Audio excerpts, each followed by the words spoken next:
Merci à toutes et à tous d'avoir bravé les éléments, la tempête et l'acétone pour venir partager la parole de Dieu. Tout le monde va être complètement stone en partant d'ici.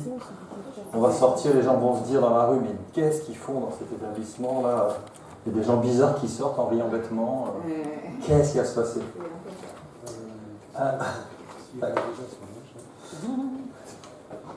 Jean-Christophe, les micros sont très sensibles, on entend tout. Parce que quand je regarde les vidéos après discrètement, j'entends tous les petits apartés qui sont dits. Parce que moi, je ne les entends pas d'ici, mais le micro de la caméra, il a une meilleure oreille que moi. Donc j'entends toutes les bêtises qui sont dites. Je me dis, ah là là là. Ah, il y a décidément. Alors, souvenez-vous, voilà, je reprends le guide. La semaine dernière, nous avions vu dans quelles circonstances était venu au monde Ismaël. Nous avions débattu vigoureusement pour se dire finalement, Sarai a-t-elle eu raison de donner Agar? Alors, si on reste d'un point de vue contemporain, on dira, oh là, quel manque de foi, etc. Ils ont attendu 10 ans, et après, Dieu a ajouté 13 années avant que Isaac arrive. Donc, effectivement, on peut se mettre à leur place. Et on a vu aussi, chose très importante, c'est que le Seigneur, dans sa bonté, a donné à Agar et donc à Ismaël des promesses d'une qualité équivalente, en fait. Mais nous avions vu qu'entre la parole donnée à Abraham et Sarai et la parole donnée à Agar, il y avait une différence fondamentale entre les deux paroles. Vous souvenez-vous de ce que c'était? Alors, normalement, Émilie, tu n'as pas le droit de le dire parce que c'est toi qui avais donné la réponse l'autre fois. Ah oui. Donc, tu es censuré d'office. Je bois. Yes! On avait dit que seule la descendance d'Abraham était au bénéfice de l'alliance que Dieu ferait avec lui et ses descendants. Alors il y a une chose aussi qui est intéressante qu'on n'avait pas dite à l'époque. Je ne sais pas si vous l'avez perçu, mais le Seigneur, dans son alliance, il a commencé à injecter un peu de conditionnel. On va voir ça. Si tu marches fidèlement, si tu. Il faut faire attention. Il y a des promesses que Dieu fait unilatéralement. Et puis il y en a d'autres qui dépendent aussi de notre propre part, de notre propre comportement. Et il a donné un signe qui fonctionne encore jusqu'à aujourd'hui pour montrer qu'on entrait dans l'alliance. Est-ce que vous vous souvenez de ce signe? Est-ce qu'il y a le truc derrière moi? Non? Alors attends. Ce que je veux bien, en revanche, c'est tourner l'écran parce que là, je suis un peu aveugle. Je veux juste savoir où j'en suis. Et s'il n'est pas allumé, est-ce que c'est normal? C'est affiché, je pense. Voilà. J'ai pas de retour ici, voilà. Il était éteint. Alors quel était ce signe concret qui montre qu'on est dans l'alliance? Si je vous fais ce signe. Voilà. Là, circoncision. On s'en était d'ailleurs arrêté à cela. Et vous avez vu sans doute qu'il y a une annexe qui s'appelle Un mot sur la circoncision. Est-ce que vous avez eu le temps de le lire? Ce passage de Romains 4. Oui, non? Oui. Alors je vous propose qu'on fasse un tour sur cette annexe et après on va parler d'Isaac. Parce que là, c'est l'explication la plus claire. C'est la Bible qui répond à la Bible elle-même et c'est formidable. Alors, je vais lire ce passage et puis après on lira, fidèle à notre habitude, quelques versets pour que tout le monde puisse prononcer la parole de Dieu. Alors, c'est Romains, chapitre 4, à partir du verset 1. Que dirons-nous donc qu'Abraham, notre père selon la chair, a obtenu? Si Abraham a été justifié par les œuvres, justifié, qu'est-ce que ça veut dire? Déclaré juste par Dieu. Par les œuvres, il a sujet de se glorifier, mais pas devant Dieu. Car que dit l'Écriture? Abraham crut à Dieu, et cela lui fut imputé à justice. Qu'est-ce qu'on pourrait dire à la place d'imputé pour donner le même sens? Foi. Foi. Foi, alors, imputé, Donner. donné, mis au crédit de, vous voyez, c'est tout ça. Hein. Or, à celui qui fait une œuvre, le salaire est imputé. Mais pas comme une grâce, mais comme une chose due. J'ai fait ça, on me rémunère pour ça.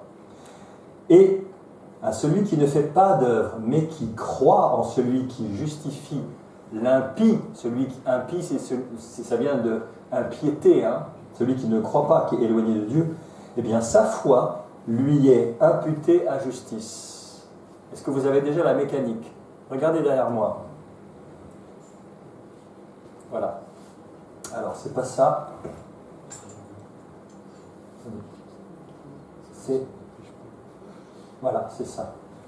Ne bougez pas. Voilà. Ça résume ce qu'on est en train de lire. Vous avez les œuvres de la loi, et on voit que c'est un salaire et une rétribution. C'est ça dont il est question ici. Alors que de l'autre côté, c'est l'acceptation par la foi qui est une grâce. Déjà, retenons ces deux choses. De même, verset 6, David exprime le bonheur de l'homme à qui Dieu impute la justice sans les œuvres. Et il dit, heureux ceux dont les iniquités sont pardonnées et dont les péchés sont couverts. Heureux l'homme à qui le Seigneur n'impute pas son péché.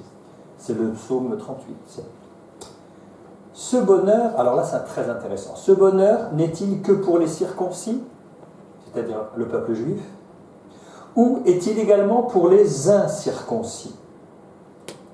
Car nous disons que la foi fut imputée à justice à Abraham. Quand donc lui fut-elle imputée? Était-ce après ou avant sa circoncision? Il n'était pas encore circoncis. Il était incirconcis. Et il reçut le signe de la circoncision comme sceau de la justice, comme sceau, comme scellé, comme cachet, de la justice qu'il avait obtenue par la foi quand il était incirconcis. On marque une pause ici. Qu'est-ce que vous comprenez? Qu'est-ce que Paul est en train de nous expliquer ici? Il recadre la circoncision pour ce qu'elle est réellement. La circoncision, vous voyez, dans mon dos, elle a été donnée en conclusion. Ça signifie... Vas-y. C'est parce qu'on est circoncis qu'on est sauvé. Ah non, on ne sait pas parce qu'on est circoncis qu'on est sauvé. Il n'y a rien de magique dans la circoncision. Il n'y a rien comme le baptême. C'est venu après. Et l'idée, c'est que le Seigneur a donné, il est dit, la circoncision comme le scellé, c'est-à-dire c'est l'acte final. Mais le plus important a déjà été fait. Fait. Le plus important a déjà été cru, pour être exact. Il n'y a rien à faire. Donc, la circoncision n'est pas un moyen, c'est juste un scellé, c'est juste l'attestation, la marque officielle, mais le boulot, il a été fait avant, par la foi de celui qui croit en la grâce de Dieu et qui a compris qu'il ne peut faire aucune œuvre pour être déclaré juste devant Dieu. C'est très différent de se dire, c'est parce que je suis circoncis que j'entre dans l'alliance. La circoncision, elle n'a pas été donnée comme moyen d'entrée, elle a été donnée comme conclusion. C'est très différent. Non, c'est trop tard, il faut aller chercher un billet de retard chez le proviseur. C'est pas de ma faute, c'est mon mari. Voilà, là, la Marie que tu as mis auprès de moi, voilà. Ah ben voilà. Vous voyez, il est vrai, la parole de Dieu est vraie, vous voyez. Ah, ça m'a rappelé des choses. C'est pas de ma faute. Hein. Elle insiste en plus. Si tu savais ce qu'on dit dans ton dos, Christian, je te téléphonerai, on a des trucs à se dire. Alors, donc c'est très clair ce que dit Paul. Il n'était pas encore circoncis, il était incirconcis, mais Dieu l'a déclaré juste malgré tout. Il lui a fait des promesses, il est allé jusqu'à faire une alliance. Et cette alliance qu'il a faite officiellement en passant sous forme du feu entre les animaux coupés en deux, il l'a renforcée. C'est ce qu'on voit dans quand on avait vu, il y avait 9 fois le mot alliance. J'établirai mon alliance, voici mon alliance, j'établirai mon alliance, ce sera une alliance, tu garderas mon alliance, c'est ici mon alliance. Ce sera un signe d'alliance, la circoncision. Votre chair, vous aurez une alliance. Mais attention à celui qui n'a, il aura violé mon alliance. C'est quand même très clair. On voit que c'est Dieu qui est à l'initiative, une fois de plus, de l'alliance. Eh bien, du fait qu'Abraham a ouvert la voie par la foi de la justification, il est le premier qui a été déclaré juste par sa foi et pas par ses œuvres. Est-ce qu'on est d'accord? Si je dis une bêtise, vous me jetez une chaussure ou quoi que ce soit. Est-ce que vous êtes d'accord avec ça? Abraham, maintenant je devrais dire, parce qu'il a été renommé, il a ouvert la voie de ceux qui se sont déclarés justes par Dieu à cause de leur foi et non pas à cause de leurs œuvres. Est-ce qu'on est d'accord? Oui. Tous. On est d'accord? Bien. Pour que la justice, il dit, afin d'être le père de tous les incirconcis qui croient.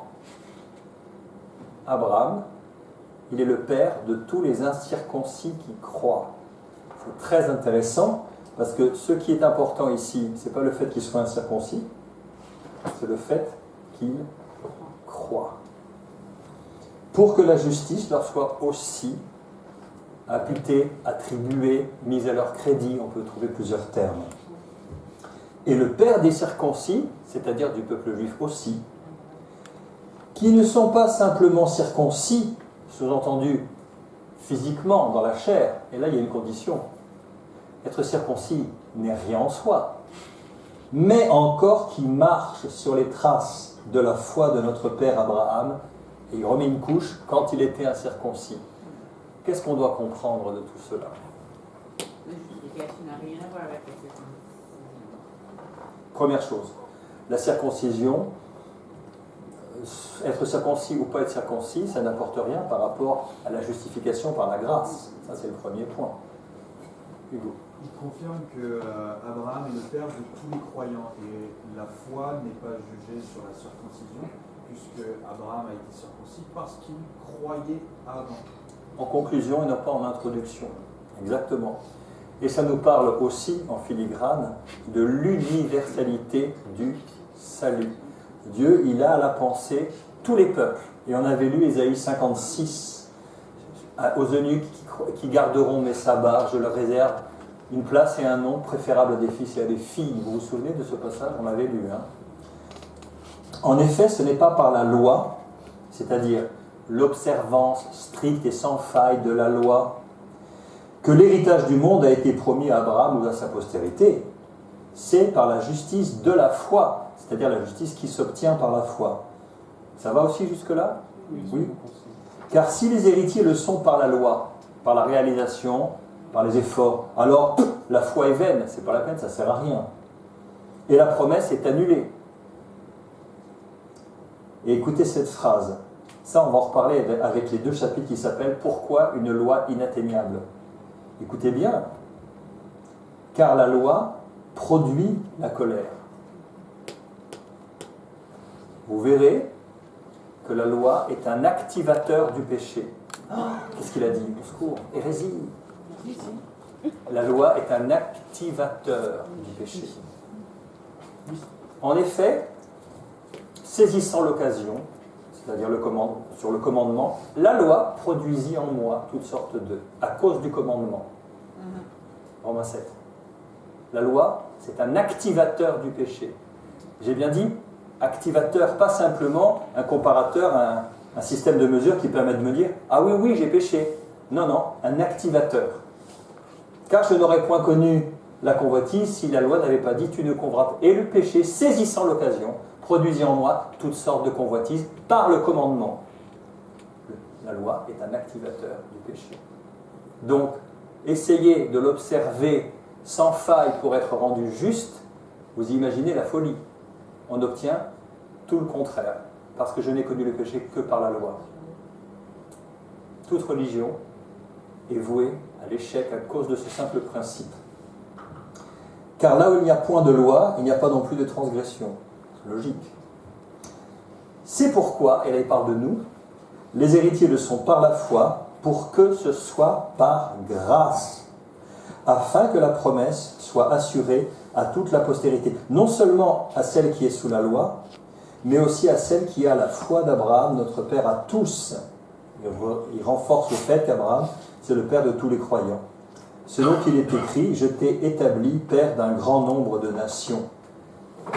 C'est-à-dire tout le monde. Il est notre père devant celui auquel il a cru, devant Dieu, n'est-ce pas? Qui donne la vie aux morts et qui appelle les choses qui ne sont point comme si elles étaient. Et là, ça c'est une très bonne introduction pour parler d'Isaac. Espérant contre toute espérance, il crut et devint ainsi le père d'un grand nombre de nations, selon ce qui lui avait été dit, telle sera ta postérité. Et sans faiblir dans la foi, il ne considéra point que son corps était déjà usé, puisqu'il avait déjà près de 100 ans, et que Sarah n'était plus en état d'avoir des enfants. Il ne douta point, par incrédulité, au sujet de la promesse de Dieu, mais il fut fortifié par la foi, donnant gloire à Dieu, et ayant la pleine conviction que ce qu'il promet, il peut aussi l'accomplir. C'est pourquoi cela lui fut imputé à justice. Pour la 3e ou 4e fois, j'ai arrêté de compter. Et ça c'est bien, parce que là, Paul parle de nous, mais ce n'est pas à cause de lui seul qu'il est écrit que cela lui fut imputé. C'est encore à cause de nous, à qui cela sera imputé, à nous, qui croyons en celui qui a ressuscité des morts, Jésus notre Seigneur, qui a été livré pour nos offenses et est ressuscité pour notre justification.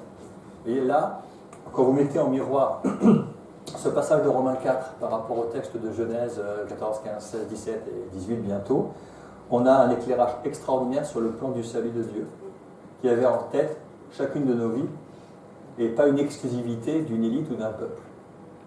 Alors, je vous dis juste une petite chose au passage. Savez-vous où l'expression peuple élu, enfin dans quel livre de la Bible, l'expression peuple élu se trouve écrite pour la première fois? Aucun. Très bien. Il a bien lu. Aucun. Vous avez des expressions comme Jacob, mon élu, etc. Mais la notion de peuple élu utilisée comme une expression en deux mots, c'est né au XIIIe siècle. Et la notion d'élection par grâce de Dieu a été transformée au XIIIe siècle en un autre sens, où le peuple élu, ça signifie un peuple qui est excellent, bien au-dessus des autres, meilleur, même d'une autre essence, et c'est pour ça que Dieu lui est favorable. Vous voyez comme on a glissé par rapport à la vocation initiale du peuple juif, qui était de faire rayonner la loi de Dieu, de faire connaître Dieu aux autres nations. C'était ça le but premier. Et regardez, Deutéronome 10, « Maintenant, Israël, que demande de toi l'Éternel ton Dieu, si ce n'est que tu craignes l'Éternel ton Dieu, afin de marcher dans toutes ses voies, d'aimer et de servir l'Éternel ton Dieu de tout ton cœur et de toute ton âme, si ce n'est que tu observes les commandements de l'Éternel et ces lois que je te prescris aujourd'hui, afin que tu sois heureux. Vous circoncirez donc vos cœurs et vous ne raidirez plus votre cou. » Martine, elle est où? Ou roidirez, hein? Le roi. Il roidit aussi, hein? Oui. Voilà. Et dans Romains 2, c'est un passage qui précède celui que nous avons lu là-haut, tout est dit, hein. La circoncision est utile si tu mets en pratique la loi. Mais si tu transgresses la loi, ta circoncision devient incirconcision.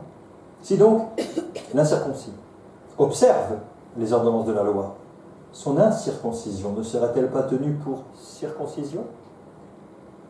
L'incirconcis de nature qui accomplit la loi ne te condamnera-t-il pas, toi qui la transgresses? Tout en ayant la lettre de la loi et la circoncision, le juif, ce n'est pas celui qui en a les apparences, et la circoncision, ce n'est pas celle qui est visible dans la chair. Mais le juif, c'est celui qui l'est intérieurement, et la circoncision, c'est celle du cœur, selon l'esprit et non selon la lettre. Alors, est-ce que c'est clair pour tout le monde, ces passages-là? Oui. Donc vous avez vu le slide qui est derrière? Les œuvres de la loi, on obtient la louange des hommes, comme le Seigneur disait aux pharisiens. Ils se promènent en longue robe, ils aiment faire des longues prières pour l'apparence. Quand ils font l'aumône, ils touchent pour qu'on les regarde. Ça. Et la justification, ils l'attendent toujours, elle est impossible à obtenir par la loi, puisque c'est un activateur du péché. Le raisonnement, c'est je vais faire une œuvre pour être rétribué pour ce que je fais. Donc c'est versé comme un salaire, et c'est à l'initiative des hommes. Et la loi est considérée comme le moyen d'être déclaré juste. À votre avis, Dieu est-il cruel quand il a dit au peuple d'Israël, l'homme qui appliquera toute cette loi vivra par elle, c'est-à-dire il aura la vie éternelle s'il applique à 100% cette loi-là. Oui, mais il est bien seul. Alors la question, je la repose, est-ce que Dieu était cruel en fixant finalement un objectif que personne ne pouvait atteindre, sauf son Fils? Est-ce que c'était stratégique? Alors est-ce que tu peux développer ton idée? Ah, il ne faut pas lancer des mots comme ça, il faut assumer. Hein. C'est stratégique. Justement, pour nous montrer justement que c'est Jésus qui doit répondre à ça et qu'en pensant, il aura sa gloire à lui et qu'il pourra nous sauver parce que lui, il peut et nous, non. Alors, il y a cette idée-là, bien évidemment, mais quel est le but? Quel but immédiat Dieu visait-il quand il a mis cette barre? Personne ne pouvait y aller. Celui qui observe ça vivra par elle. Alors, on va commencer. Vous voulez me dire qu'ils sont tous pécheurs? Alors, pour moi, ça, c'est établi, on est tous pécheurs. Il est dit qu'on est enfermé sous le gardiennage de la loi. Ça, c'est la première chose. Du coup, pour nous appeler à lui. Sévère? Oui, oui. Du coup, non, il n'est pas cruel, c'était pour nous montrer qu'il nous fallait être humble. Pour nous montrer. L'humilité. Alors, Émilie. Ouais, moi j'ai toujours aussi compris les 10 commandements, pas comme voici mes attentes de vous, mais voici qui je suis. Lui, Israël, pendant toute la Genèse à son peuple, mais est-ce qu'on savait vraiment qui il était en sortant d'Égypte? Il ne savait pas quel était le caractère de Dieu. Et quelque part, les 10 commandements étaient voici mon caractère. Oui. Donc voici comment je suis. Donc si tu veux être comme moi, avec moi, il faut être comme moi. Donc du coup, je vois plus les 10 commandements, pas comme voici ce qu'il faut être, mais plutôt comme voici qui je suis. Et du coup, pour être avec moi, il faut être comme moi. Donc je le vois plus dans l'envie de se révéler aux gens que... C'est tout à fait juste, ce qui ne retire pas le fait que ça reste inatteignable quand même. Oui, mais on n'est pas Dieu.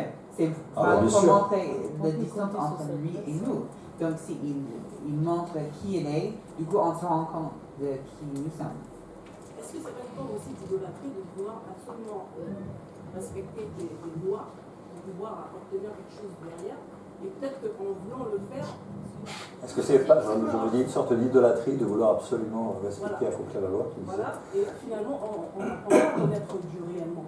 On se conforme... Par l'observance de la loi. Voilà, on se conforme à une série de lois pour atteindre un but qui finalement nous rapporte à nous-mêmes. Mais au final, on ne sait pas qui il est. On ne fait pas réellement la volonté de Dieu. Je suis pas d'accord avec ça. Parce que.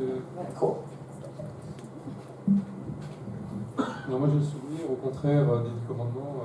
Moi, ça m'a aidé dans ma vie à un moment donné sur tu ne porteras pas un faux témoignage. Il y a eu un moment donné, on m'a demandé de porter un faux témoignage et j'ai dit non et j'ai mis ça en avant, ce commandement de Dieu. Alors je ne dis pas qu'on peut tous les respecter, mais tu ne tueras pas non plus. Je veux dire, c'est des choses, ce sont des garde-fous malgré tout pour nous, qui sommes humains. Et je pense que quand même, moi je suis reconnaissant qu'il y ait ça décrit dans la Bible. Parce que sinon il n'y a pas de limite. Et je crois que Dieu a donné ses limites à l'homme et le commandement ça en fait partie.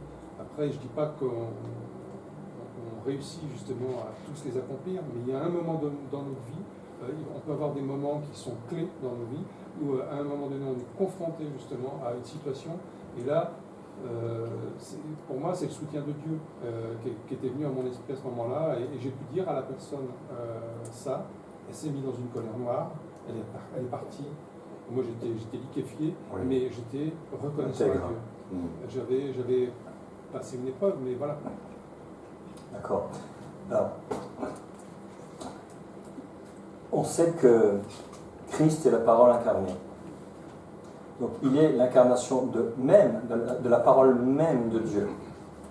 Il a illustré par sa vie parfaitement cette loi. Mais d'abord, on dit les 10 commandements, mais jamais ce mot n'apparaît dans la parole. On dit les 10 proclamations. Ce sont pas des commandements, ce sont proclamations ou paroles. Ce sont les deux traductions valides. Ce sont des proclamations, mais dans l'esprit religieux, on a fini par dire les commandements, les commandements, les commandements, parce qu'il y a une pensée légaliste derrière. Mais l'idée, effectivement, on voit, soyez parfaits comme votre Père est parfait, c'est ce qu'a dit le Christ, mais effectivement, on se rend compte qu'il nous est impossible, par nos propres forces, d'atteindre ce standard. C'est impossible. Et en fait, celui qui a révélé parfaitement qui est Dieu, c'est la parole incarnée, c'est le Seigneur. Personne, dit l'apôtre Jean, personne n'a jamais vu Dieu. Le Fils qui est dans le sein du Père est celui qui nous l'a fait connaître. Et quand Philippe, je suis avec vous depuis si longtemps et tu ne m'as pas connu, mais enfin celui qui me voit voit le Père. Ne crois-tu pas que je suis dans le Père et que le Père est en moi? Au moins, croyez à cause de ses œuvres. C'est très triste comme déclaration. Au moins, les miracles devraient vous dire que, mais tu ne l'as pas connu. Donc voilà le contexte et la circoncision. Et vous vous souvenez qu'on s'était arrêté? Thibaut, oui. Juste en conclusion, donc, à la question Dieu est-il cruel, j'ai pas compris la fin. Non, il n'est pas cruel. Et pourquoi? Alors, je rassemble les morceaux, mais il a, si tu veux, pour prendre une formule, il faut qu'on arrive le plus vite possible, ça c'est pour tout le monde, c'est ce que je vous souhaite, à désespérer de soi pour dépendre de la grâce de Dieu. Tant qu'on a un petit peu de confiance en soi, en disant je vais y arriver par mes forces, ou finalement je ne suis pas si mauvais que ça, finalement. Ça, ce sont des résidus d'Éden qui remontent à la surface. Quand on est vraiment désespéré de soi et qu'on ne dépend que de la grâce, Dieu peut commencer à travailler. Donc la loi permet justement de nous aider d'abord à identifier qu'on est pécheur, deuxièmement à se rendre compte qu'on n'y arrivera jamais et qu'on a besoin d'une aide extérieure. Et c'est ce qu'on va lire dans les Galates quand il dit que la loi a été comme un précepteur ou un gardien pour nous conduire à Christ. Voilà son but. Mais attention, il ne faut pas dire, il ne faut pas confondre, écoutez bien, il ne faut pas confondre la loi, la Torah, parole éternelle de Dieu, avec la loi comme moyen d'être rendu juste si jamais on l'observe complètement. Quand Christ a dit « Je ne suis pas venu pour abolir, mais pour accomplir », on peut faire un amalgame un peu rapide en disant « Ah ben, Christ, c'est la fin de la loi pour tous ceux qui croient. » Attends.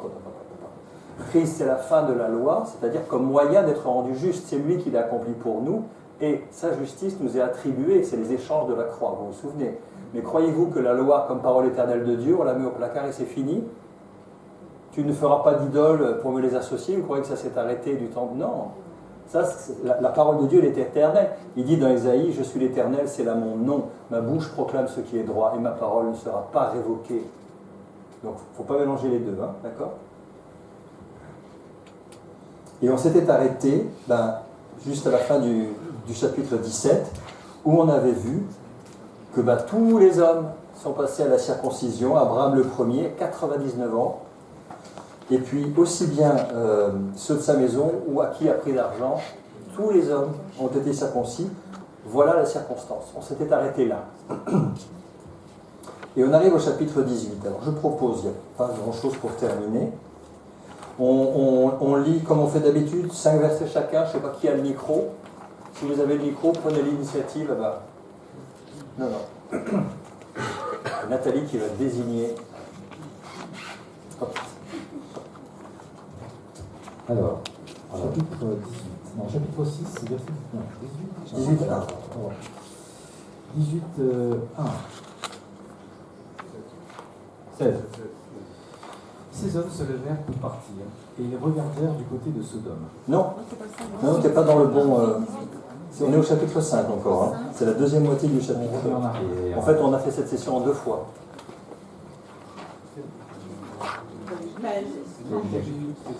L'Éternel lui apparut parmi les chefs navrés, comme il était assis à l'entrée de sa tente, pendant la chaleur du jour. Il leva les yeux et regarda.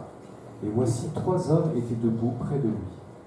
Quand il les vit, il courut au-devant d'eux, depuis l'entrée de sa tente, et se prosterna à terre. Et il dit, « Seigneur, si j'ai trouvé grâce à tes yeux, ne passe point. Je te prie, loin de ton serviteur. Permettez qu'on apporte un peu d'eau pour vous laver les pieds, et reposez-vous sous cet arbre. J'irai prendre un morceau de pain pour fortifier votre cœur, après quoi vous continuerez votre route, car c'est pour cela que vous passez près de votre serviteur. » Ils répondirent, « Fais comme tu l'as dit. »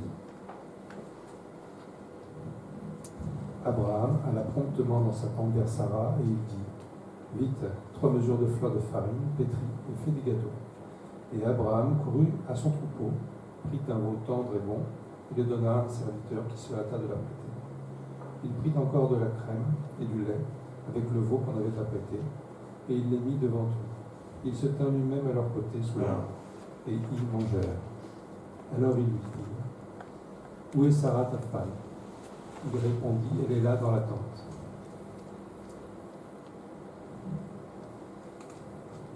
L'un d'entre eux dit, « Je reviendrai vers toi à cette même époque, et voici Sarah ta femme aura un fils. » Sarah écoutait à l'entrée de la tente qui était derrière lui. Abraham et Sarah étaient vieux, avancés en âge, et Sarah ne pouvait plus espérer avoir des enfants. Elle rit en elle-même en disant, « Maintenant que je suis vieille, aurais-je encore des désirs?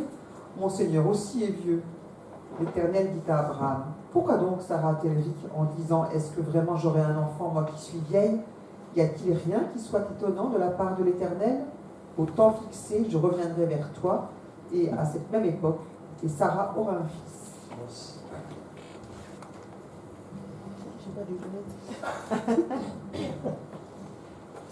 Sarah mentit en disant « Je n'ai pas ri », car elle eut peur.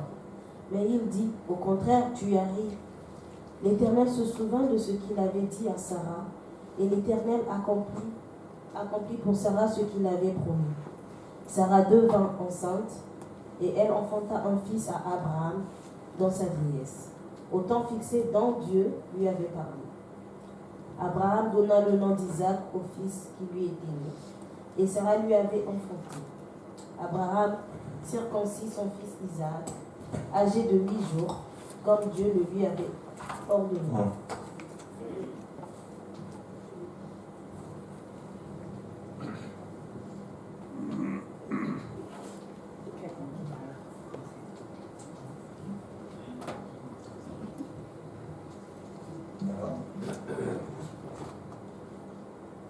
Abraham était âgé, verset 5.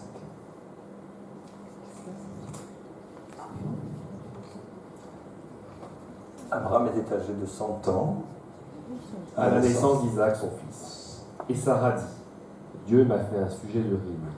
Quiconque l'apprendra rira de moi. Elle ajouta, qui aurait dit à Abraham, Sarah allaitera des enfants? Cependant, je lui ai enfanté un fils dans sa vieillesse. L'enfant grandit et fut sevré, et Abraham fit un grand festin le jour où Isaac fut sevré. Super.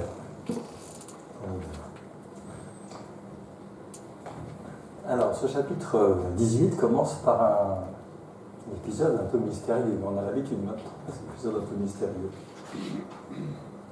Écoutez bien, il lui est dit, l'Éternel lui apparut. D'accord? L'Éternel lui apparut, c'est établi. Comme il était à l'entrée de la tente pendant la chaleur du jour, il leva les yeux et voici 3 hommes. L'Éternel lui apparut, 3 hommes. Les deux faits sont corrélés. Oui. Alors, la question, c'est qui sont donc ces 3 hommes?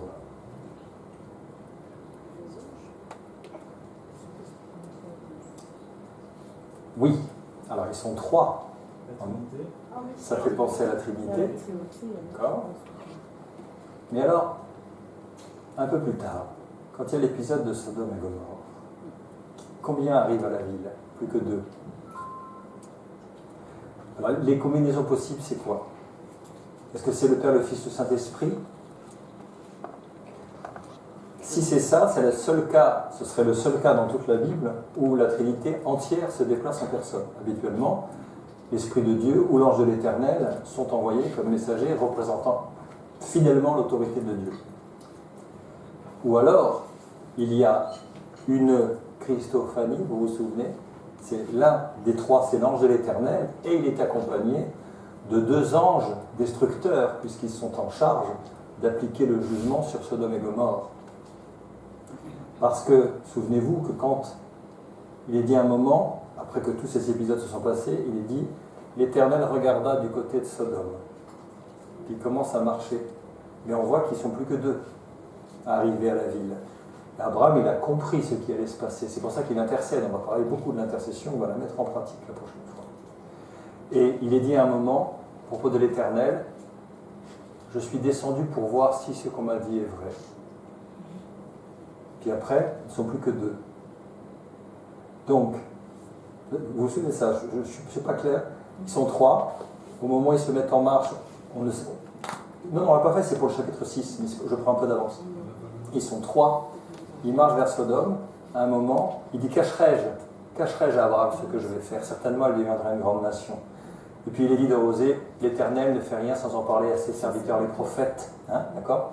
Ils sont trois, mais au final, il n'y a que deux anges qui arrivent dans la ville et on les appelle très clairement les anges saisirent par la main Lot et ses filles, les anges. Donc, ça laisse à penser que l'un de ces trois hommes est l'ange de l'Éternel lui-même, représentant de Dieu, et que les deux autres sont des anges qui sont en charge d'apporter un jugement. Je vous dis ça parce que quand David a péché avec le dénombrement, il y a un ange destructeur qui a frappé Jérusalem d'une plaie. Et donc vite, David, il est allé faire un sacrifice sur l'aire d'Aravna qu'il a acheté et qui est l'aire où a été construit plus tard le temple.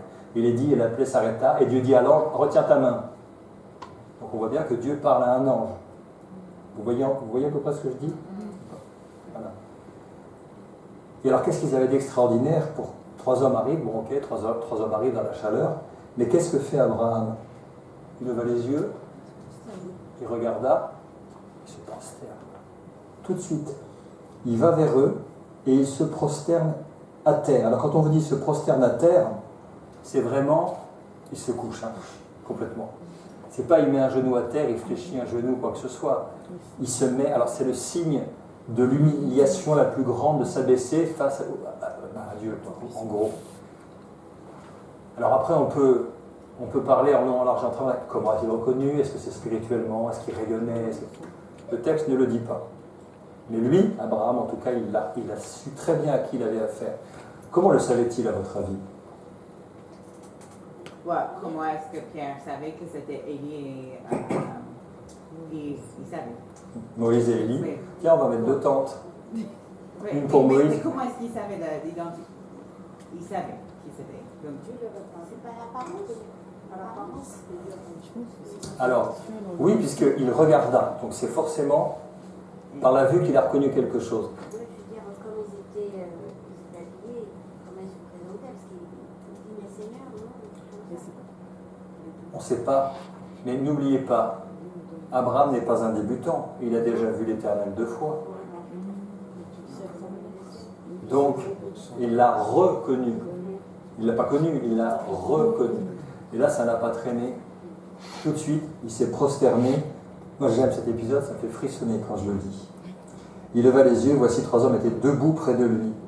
Alors c'est ça qui est amusant parce que il était assis à l'entrée de sa tente pendant la chaleur du jour. C'est-à-dire, il est un peu à l'ombre, mais il n'est pas dedans. Il est dehors pour avoir un peu de vent, mais il est protégé du soleil. Donc il est assis. Est-ce qu'il dormait? Est-ce qu'il ne dormait pas?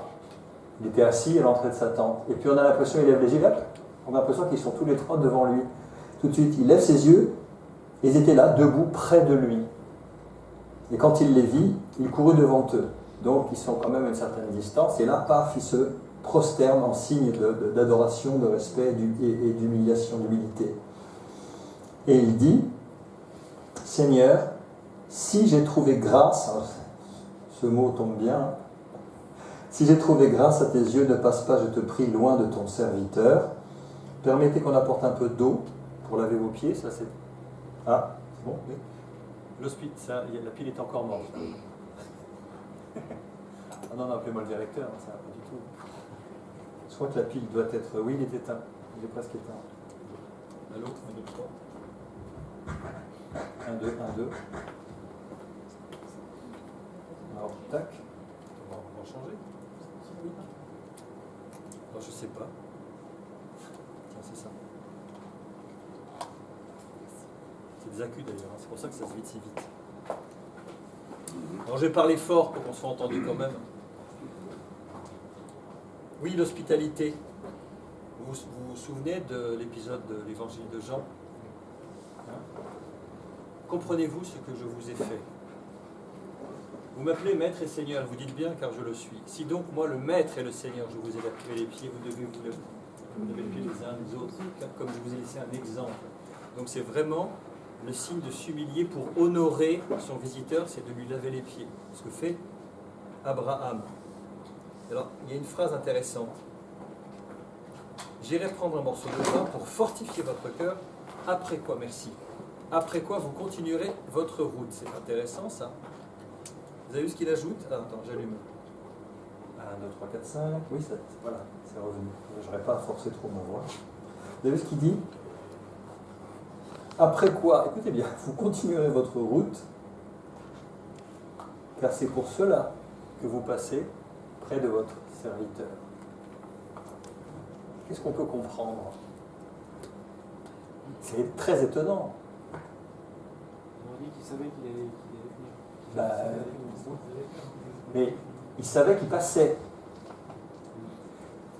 Il est en train de dire, vous n'êtes pas, je ne suis pas votre destination finale. Je suis sur votre route, mais vous avez un autre but. D'où il sort ça? C'est mystérieux quand même, on ne sait pas. Et puis il est très affirmatif parce qu'il dit, car c'est pour cela que vous passez près de votre serviteur. Ce n'est que plus tard que l'Éternel va lui révéler ce pourquoi il est venu pour Sodome et Gomorrhe. À ce stade-là de la conversation, rien ne le laisse transparaître. Alors comment sait-il qu'en fait ils sont venus faire des tours par lui, mais que leur mission était autre? C'est étonnant tout de même. Ça vous étonne pas? Oui, il le dira plus tard. Mais à cet instant-là, il ne l'a pas encore dit, c'est plus tard.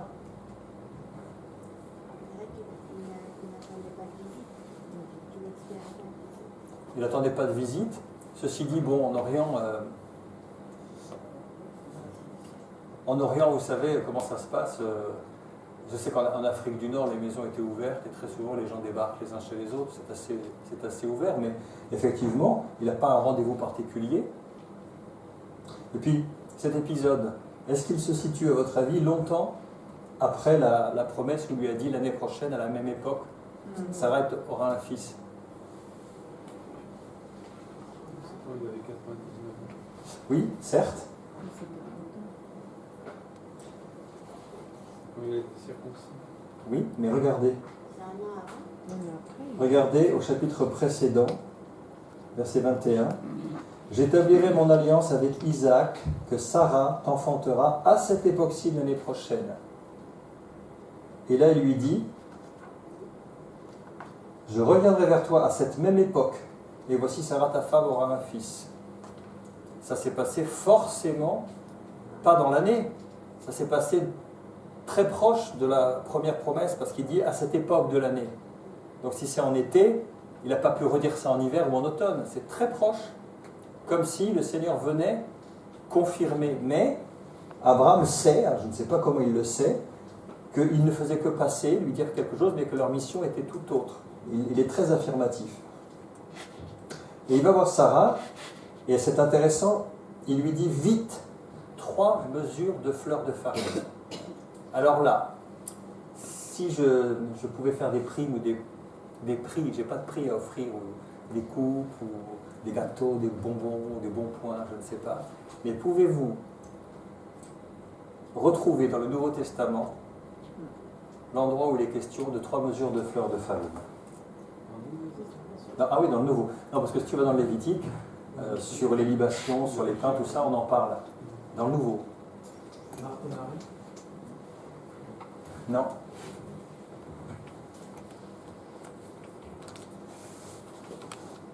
Je vous le dis, je viens d'y penser là.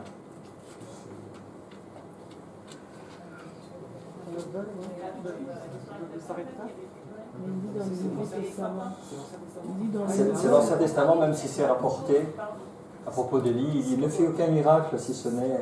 C'est pour préparation des scènes,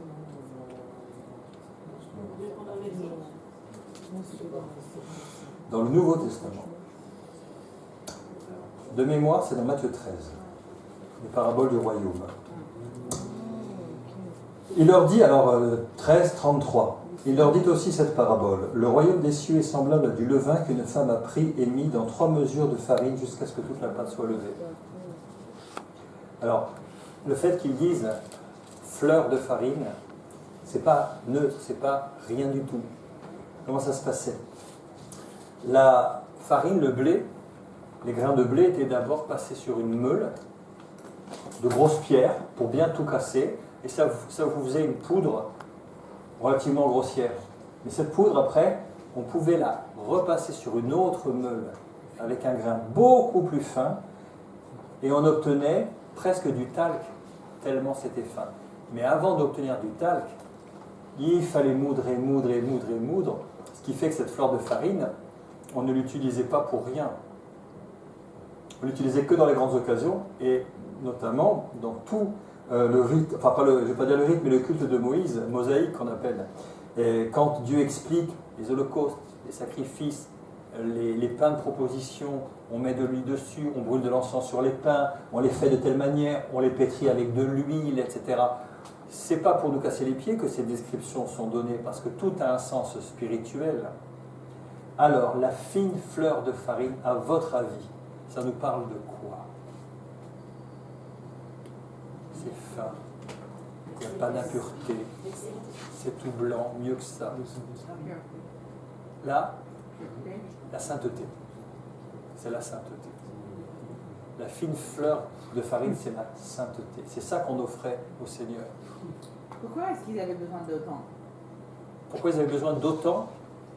Autant de farine. 3 mesures. 3 mesures, c'est beaucoup. C'est énorme. Ouais. C'est pas 3 tasses. Ah non, c'est pas 3 kilos. tasses. Ah oui, c'est énorme. Peut-être pour qu'ils en emmènent sur le chemin. Oui, c'est peut-être Je pense pas.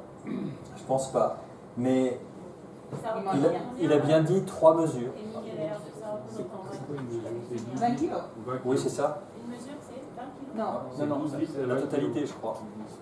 C'est 7 kilos. C'est-à-dire que, en gros, il a pris les gros sacs des meuniers, tu sais, les sacs des meuniers, les gros machins là. Non, pour te donner la disproportion. 3 mesures. Voilà. C'est un gros sac. C'est gros, c'est énorme. Oui. Alors il a voulu les honorer, très probablement, mais combien de pain il a fait avec ça? Il faisait le contenu d'une boulangerie d'une journée de vente, quoi. Bon, c'est Abraham d'un autre côté, hein. C'est un grand seigneur. Mais Dieu mange bien. oui, probablement. Mais c'est quand même précisé 3 mesures. C'est dit dans le texte de fin de sac, c'est pas neutre. Et puis 3. Il y avait du chemin pour les 3. 3. Encore 3. Hein? Ça confirme qu'il a bien compris il fait presque une offrande. C'est même pas du pain qu'il fait, c'est une offrande. Pétri. Alors pétri, avec quoi on l'a pétrissé? Alors, avec de l'huile de coude, d'accord, mais qu'est-ce qu'on mettait comme ingrédient? De l'huile. Et de l'eau. Mais vous avez tous les ingrédients. L'huile, c'est pareil. On ne prenait pas de la vulgaire huile. On prenait la première pression. D'ailleurs, encore aujourd'hui, si vous achetez une huile qui est dite première pression à froid, c'est la plus forte, c'est la meilleure. Il n'y a pas d'impureté. Puis celle qui est pressée derrière, c'est moins bon. C'est comme les champagnes. La première pression, ça donne des champagnes extraordinaires. On les appelle les têtes de cuvée. Puis après, il y a la deuxième, on presse un peu plus, il y a de la peau. Puis la troisième, on écrase tout, même les grains. Et ce sont les champagnes à 17 € qui vous foutent la migraine après quand vous l'avez vu, parce que c'est dégoûtant ce qu'il y a dedans. Donc là, Après, la plus bonne farine, il est ça dépend de la taille du veau. Voilà, Ouais. Ah ouais. On a l'impression que c'est un rite ça. En tout cas, il les a sacrément honorés. Hein. Bah oui. On a l'impression que c'est ça, c'est avec les meilleurs Bah, les meilleurs. C'est très amusant parce que vous avez ici tous les ingrédients dans le Lévitique plus tard, quand il va falloir faire des holocaustes, vous avez ça. L'agneau, la fine fleur de farine pétrie à l'huile, c'est adressé à Dieu, à personne d'autre. C'est intéressant, hein? On fait des gâteaux, c'est pas tout le monde, les gâteaux. Les enfants. Ce tardi, au coin. Et vous avez vu l'empressement, il a quand même 100 ans. Hein? Et il est dit, écoutez bien, il courut à son troupeau. Juste avant, il est dit, il courut au devant d'eux. Puis après, il se hâta le serviteur. Tout est fait dans l'urgence parce que c'est un personnage de marque, pour ne pas dire le plus grand qui soit. Mais alors, Abraham, 100 ans, qui court, qu'est-ce que ça vous dit, ça? Ça, c'est... Alors oui. Il a quand même une poursuite. Il n'est pas... Bah, il a monté la montagne avec Isaac quand même déjà un peu plus tard, on va le voir. Il est d'accord. Il est en forme. Alors c'est pas tellement ça que je voulais entendre. Mais c'est juste. Oui, il est en forme. Alors à l'époque, ça s'était déjà pas mal dégradé quand même. Hein. On n'en était plus là. Hein. On n'était plus là.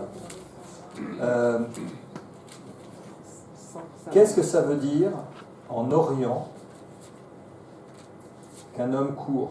C'est comme le père du fils prodigue. Yes, c'est ça que j'attendais. Luc 15. Un homme avait 2 fils. Il faut savoir que dans la culture moyen-orientale, passé un certain âge, il est indigne pour un homme de courir.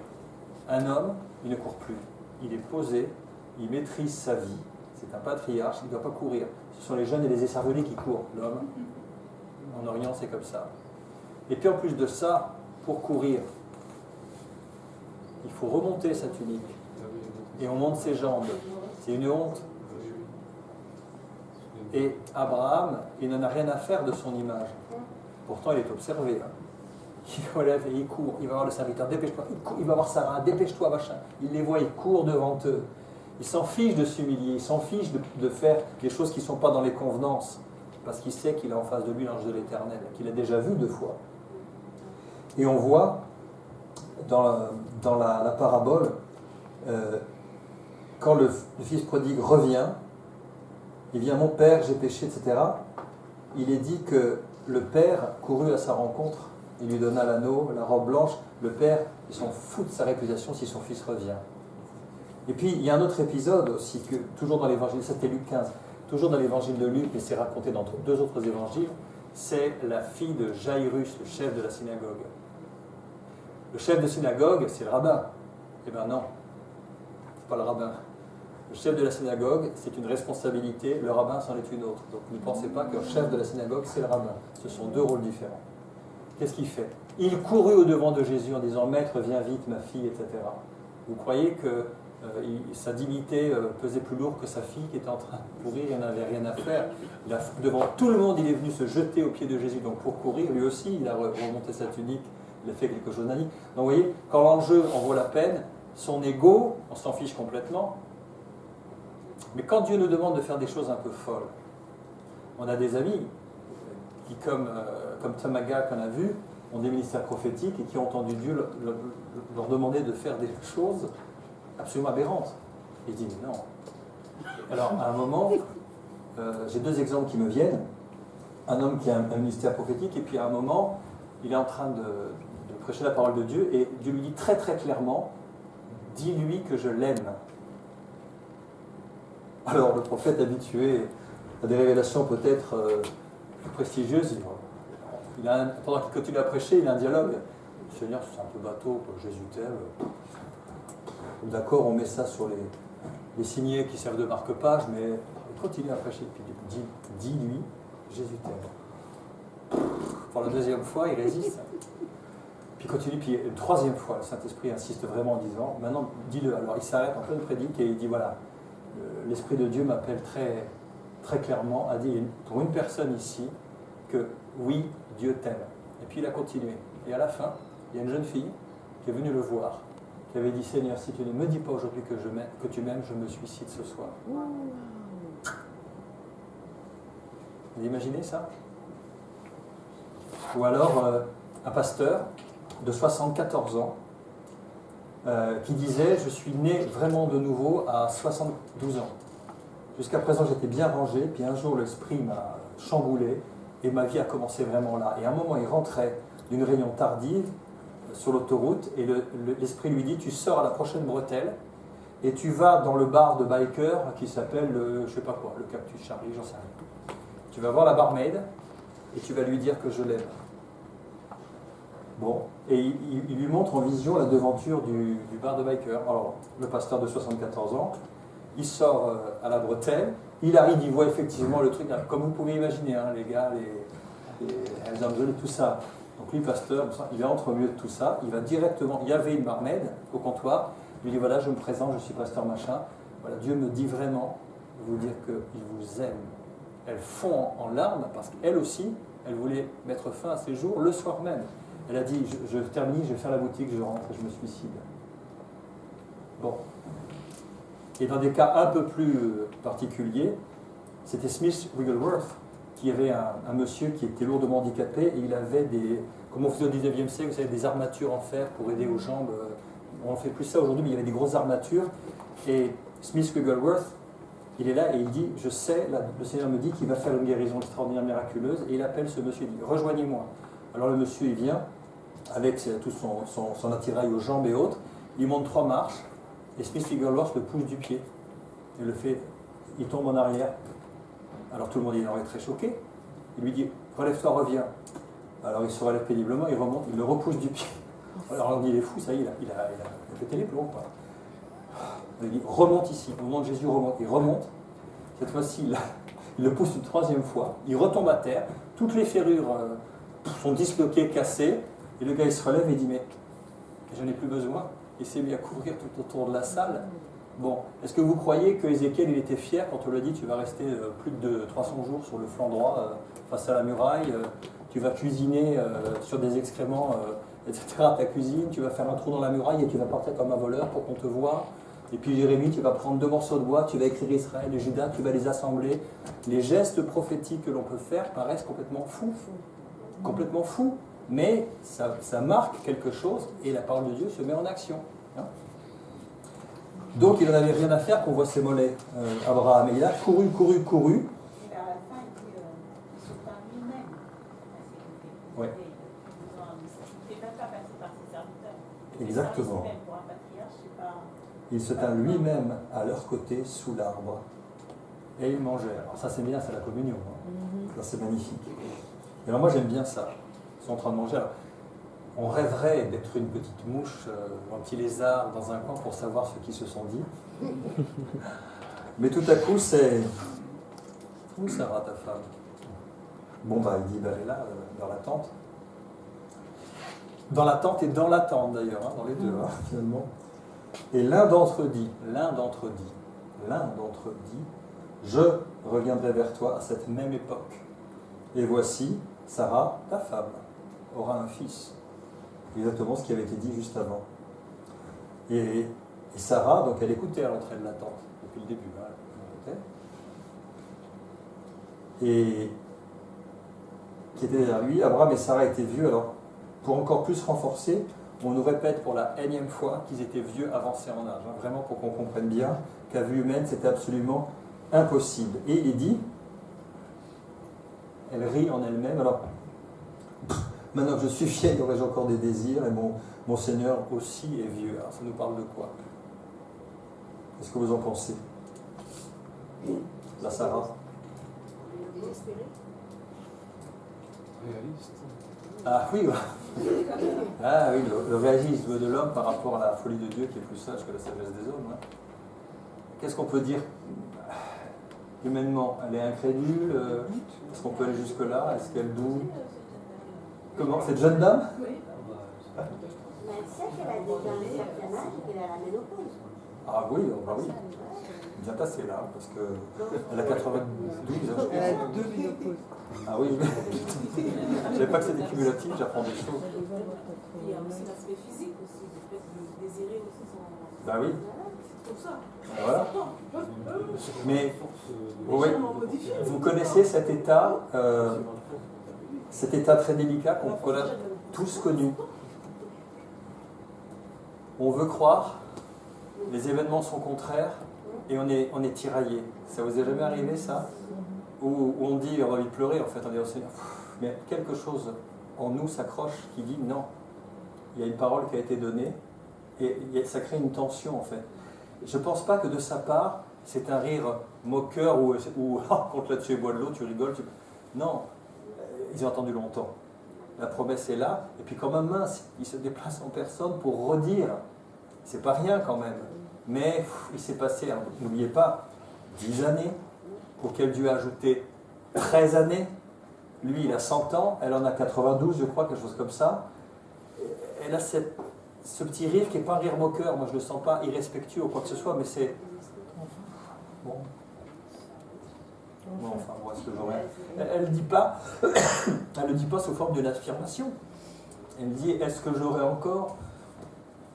C'est cet état-là un peu étrange où on est tiraillé. Elle se regarde, elle sait qui elle est, comment elle est, elle se regarde, et donc elle rit d'elle-même. Elle se moque d'elle-même en fait. On peut dire qu'elle rit d'elle-même, on peut dire qu'elle rit un peu de la situation qui est très bizarre. Elle se dit qu'elle ne sera pas à la hauteur aussi, il y a peut-être ça. C'est compliqué tout ce qui se passe dans sa tête. Hein. En tout cas, il y a beaucoup de questions de rire, mais pas les mêmes. C'est pas les mêmes rires. Ah non, non, je pense franchement pas qu'elle ne se le permettrait pas, je pense déjà et d'une. Mais simplement, bon, il y a tellement de temps qui est passé. C'est long, hein, quand Dieu est resté pendant 23 ans ou 13 ans, on va dire. Hein. Puis tu penses que tout est cuit, et là, voilà, qui se déplace en personne, donc tu as envie de dire, tu pourrais dire, ah ben super, alors youpi. Non, c'est pas comme ça, il s'est passé 13 ans, c'est un lundi noir, la foi, elle est mise à rude épreuve, donc elle est un peu... Vous savez, quand on a un peu le dépit, mais en souriant, c'est... Oui, quand on vous dit, mais si, ça va... Oui, c'était gentil. Mais c'est surtout qu'elle en a peut-être surtout plus envie. C'est un peu ce qu'elle a dit, hein. C'est vrai aussi. Hein. Vous savez, il y a un proverbe dans la parole de Dieu qui dit un désir, oui, attends, je vais te retrouver le verset exact, un désir différé dessèche le cœur. Quand on attend, ça vous est jamais arrivé? Vous attendez, mais de toutes vos forces, et puis on a tellement attendu que le jour où ça arrive, on dit, je sais pas, c'est bizarre, je devrais être content, mais ça me fait rien. On a tous connu cette Émilie. Peut-être que j'extrapole les choses de ce texte, mais en le relisant cette fois-ci, je me suis dit, je me demande si, du coup, ils n'avaient plus de relations sexuelles entre eux, et du coup, ça demandait, ok, Dieu a promis ça, donc il faut qu'on se mette en marche aussi. Il faut se mettre au travail. donc du coup, quelque part... Et papy aussi, est-ce qu'il va suivre?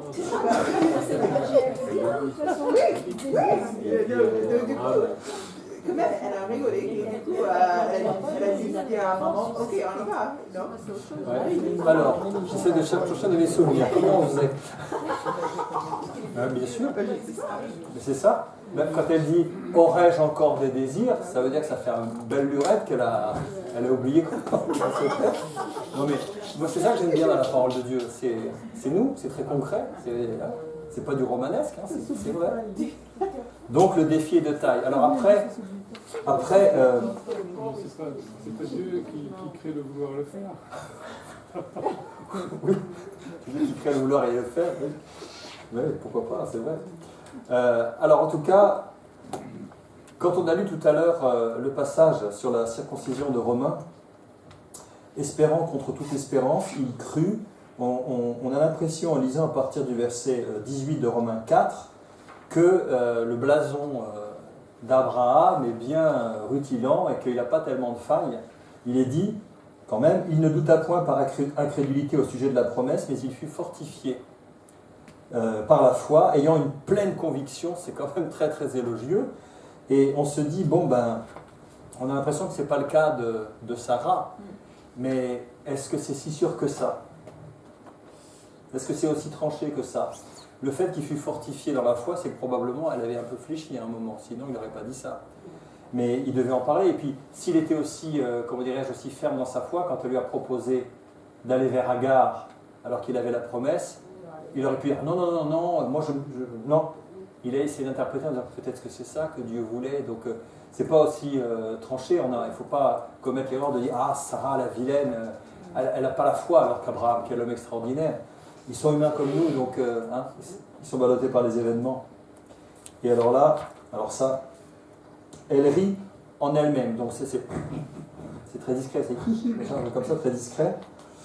Et là, j'aime bien ça. L'Éternel, donc, vous avez vu ce qu'il est écrit. C'est pas écrit l'ange ou l'Éternel. Dit à Abraham, vous vous souvenez de ce qu'on avait dit à propos des pourquoi de Dieu? Les pourquoi de Dieu. Alors, C'est loin, hein. C'était quand on avait vu Éden. Oui, pourquoi? On avait parlé des pourquoi de Dieu et des pourquoi du Seigneur Jésus-Christ dans les évangiles. Pourquoi avez-vous de telles pensées dans vos cœurs? Pourquoi lui faites-vous de la peine? Elle a fait de bonne action à mon égard. Pourquoi me tentez-vous, hypocrite? Pourquoi m'appelles-tu bon? Il n'y a de bon que Dieu seul. Et à la femme en Éden, pourquoi tu fais cela? Le pourquoi, ça sert à quoi? À s'examiner soi-même, à chercher, à creuser nos motivations. Il sert. Pourquoi donc Sarah a-t-elle ri? Et il va jusqu'à lui dire le texte qu'elle a dit en elle-même probablement, en disant est-ce que vraiment j'aurai un enfant, moi qui suis vieille? J'aime bien le calme, tranquille de celui qui peut tout. Y a-t-il rien qui soit étonnant de la part de l'Éternel? Genre, mais tu n'as pas compris à qui tu parles, qui je suis? Comment ça? Alors, à la fois, de notre Dieu, tout est étonnant, mais de son point de vue à lui, c'est la routine. Y a-t-il quoi que ce soit qui soit étonnant? Et on a, je pense, quelque part, voilà, Matthieu 19. Jésus les regarda et leur dit, aux hommes cela est impossible, mais à Dieu tout est possible. Et il y a l'autre épisode aussi. Seigneur, si tu peux, si je peux, mais tout est possible à celui qui croit. Et ça, le problème, il n'est pas de mon côté, il est du tien. Et j'aime bien ça. Y a-t-il rien qui soit étonnant de la part de l'Éternel? Et il réappuie. Au temps fixé, je reviendrai vers toi à cette même époque, et Sarah aura un fils. Je crois que ça fait la 3e fois que le Seigneur confirme précisément cette promesse. Il le dit au chapitre 17, verset 21. Il le dit au chapitre 18, verset 10. Et il vient de le dire ici au verset 14. Donc là, effectivement, s'ils n'ont pas compris, donc il renforce. Et qu'est-ce que vous avez à dire de la réaction de Sarah au verset 15 alors?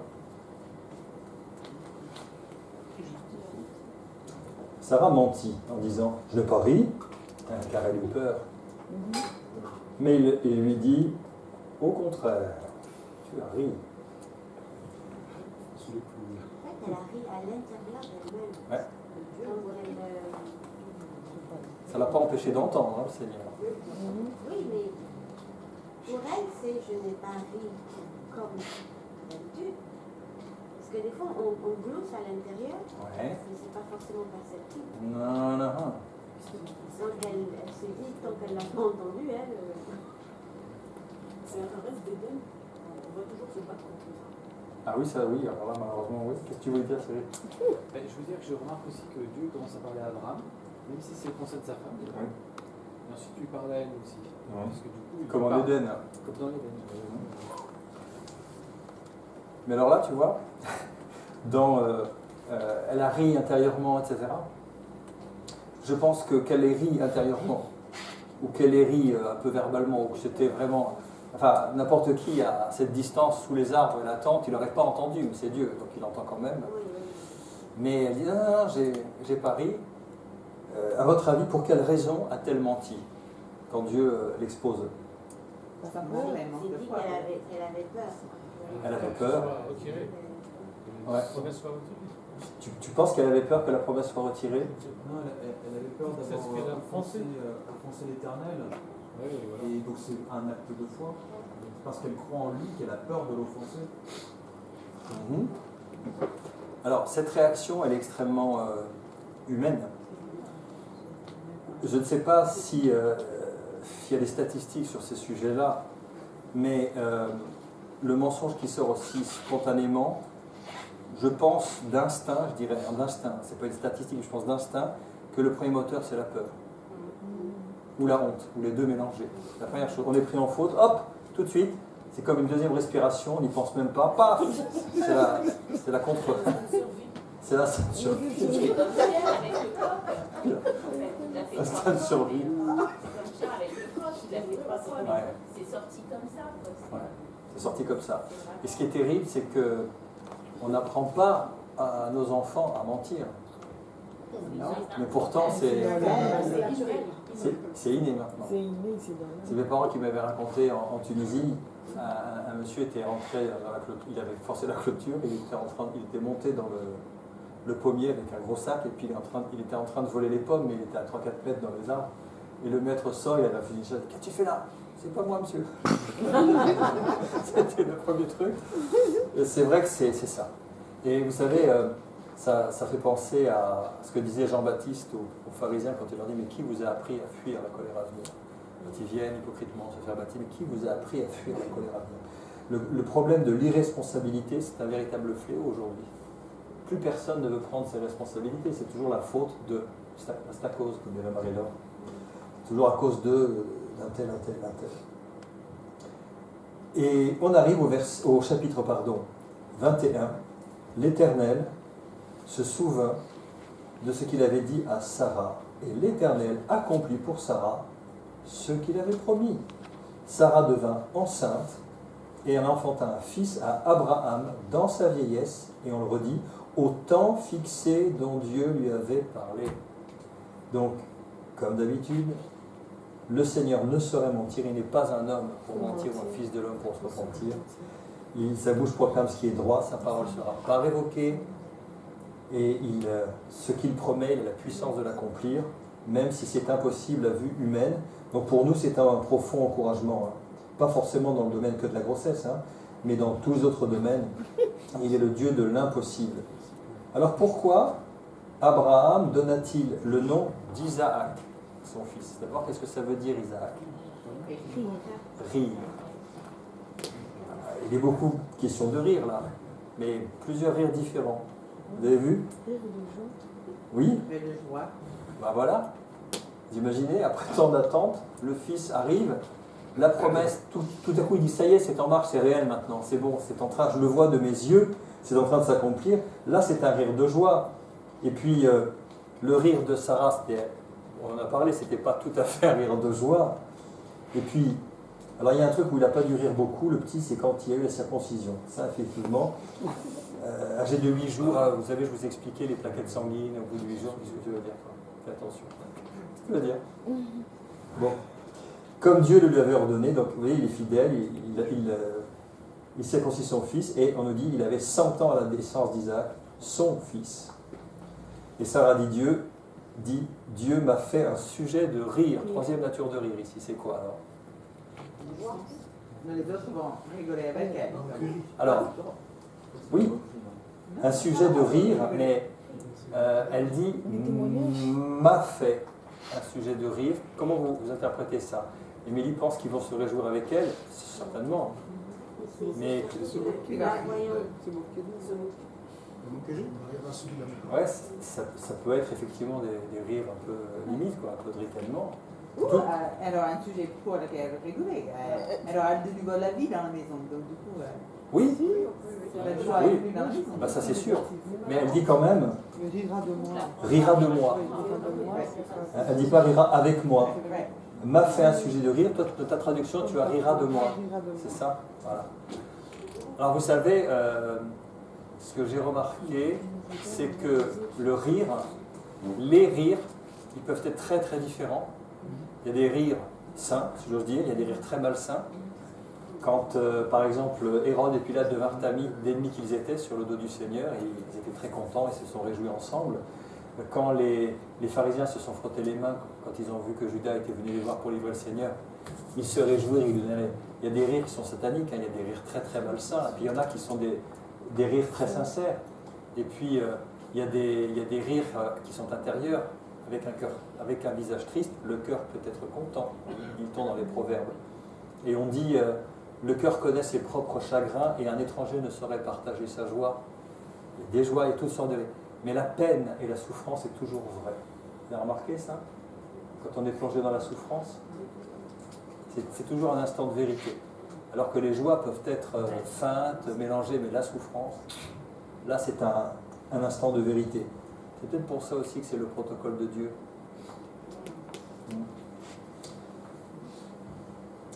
Quiconque l'apprendra rira de moi. Oh, il risque d'y avoir pas mal de monde qui l'apprennent. Vu la popularité d'Abraham, et un événement aussi extraordinaire, à mon avis, ils vont être très très très nombreux à l'apprendre.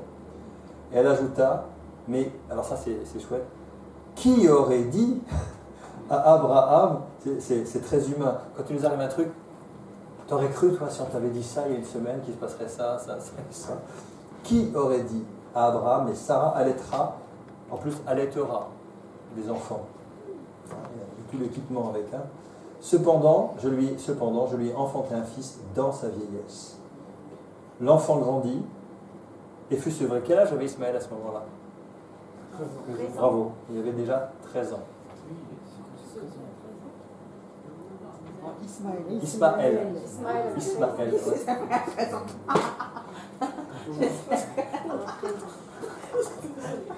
Il est né à quel âge? Il était cryogénisé et on l'a décongelé. Alors donc il avait déjà 13 ans. Donc ça va vous expliquer quand même le décalage plus tard, quand il y a le petit conflit.